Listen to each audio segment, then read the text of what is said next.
Tonight's episode was easily the best Bad Batch episode of Season 3 so far.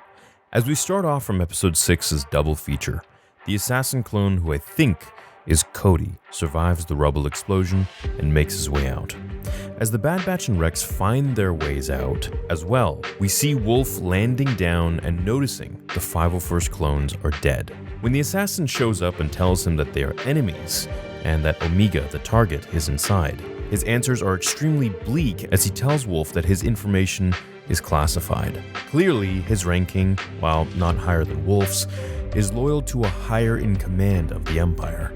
These assassin clones are off the map. No one knows who they are or what they're doing or who sent them. I believe that they are defective clones who actually rebelled against Order 66, were captured by or recaptured by the Empire, I should say, and then brainwashed to be obedient. Double brainwashed.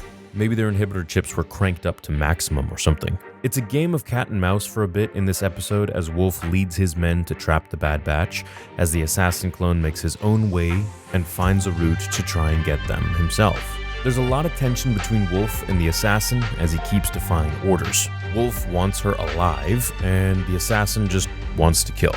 Finally, the Bad Batch make it through a tunnel and get out through some exhaust port in the forest.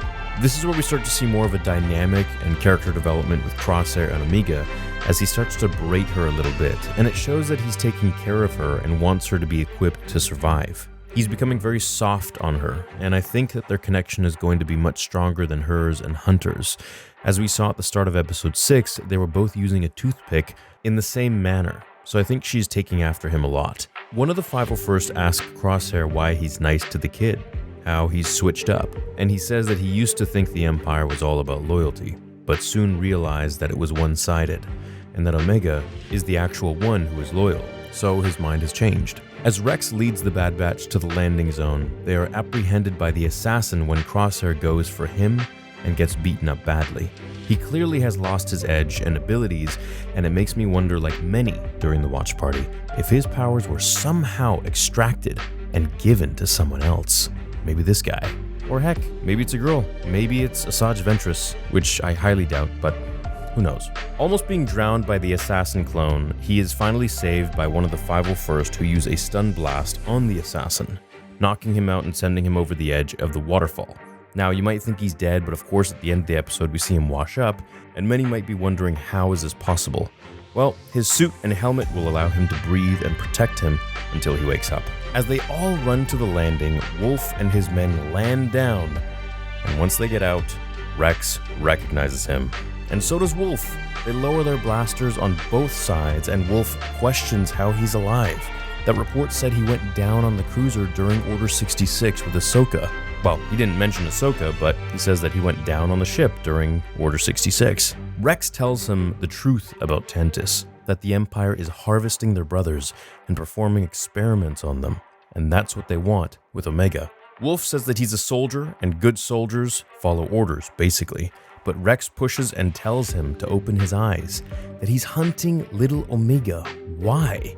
And pleads for him to do the right thing. So I think, there's a lot of foreshadowing that was done in the Clone Wars to kind of establish Wolffe's character. He comes to his senses, and his love for Rex allows him to bypass the inhibitor chip in his head, letting him go and ordering the clone commandos to stand down. This is awesome. Here's what I think is going to happen. He then tells his men that they may be traitors, but they're clones at the end of the day. I believe Wolffe will sway all the Republic commandos to his side, which is a big win because those guys are next level lethal. We're definitely going to need them to take down Mount Tantiss. The assassin survives as he gets washed up on a rock, no surprise. Hunter and Rex talk and they reminisce about their fallen brothers, but he instills belief in Hunter to not give up. This is one reason why I love Rex, and people ask, who's your favorite clone?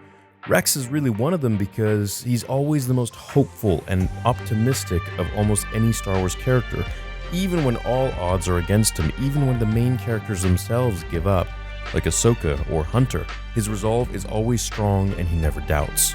He tells Hunter to find out why Omega is so important to the Empire and Mount Tantiss, and once he starts asking those questions and getting those answers, then he'll finally start getting somewhere. So I think we're finally going to learn the truth of her connection or importance for Palpatine, and really what the Empire is doing at Mount Tantiss with all of this M-count rich blood that they're testing all the clones for. Personally, I believe that it's of course for Project Necromancer, Project Resurrection of Palpatine, to create a young clone of Palpatine where he could eventually transfer his essence into. Now, Plagueis always thought that to be immortal was to actually stay within your body and be immortal, and that essence transfer was probably the most lame way of doing it. But I think for Palpatine's case, he doesn't really care.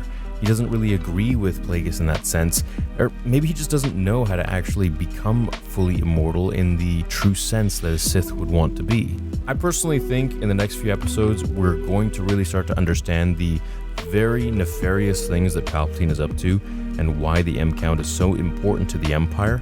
Maybe at the end of this whole thing, Omega decides to sacrifice herself because she realizes that she's too much of a threat to the galaxy. That if Palpatine were to indeed get all of her blood or her DNA, that it would be the end for everyone. And maybe she's the one that has to be sacrificed, which is something that we could not really see because she's sort of been the main character of the whole show. But it also could be the biggest twist, and it could be the biggest hitter. So I'm really not leaving anything off the table here. I think if we discuss everything, we kind of put everything down, we can see where the chips may fall in any and all directions. And I think Omega sacrificing herself perhaps could be one of the most unforeseen things for this show. Now, do I think they're going to do it? I mean, should they be so bold? But we know at least one character is probably going to have to go, because that's just sort of the theme of Star Wars. I loved this episode. I thought the camaraderie between Wolffe and Rex really showed exactly how the clones are able to defy Order 66.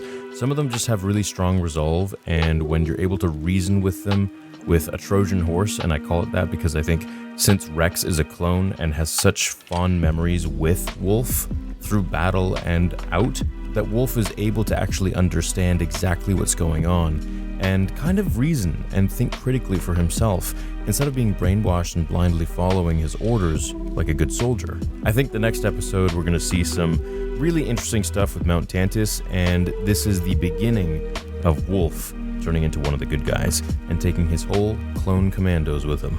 Thanks for watching today's episode. Leave a like on this video if you enjoyed it, and I'll see you all in the next one. Until then, my fellow Jedi and Sith friends, remember, the Force will be with you. Always.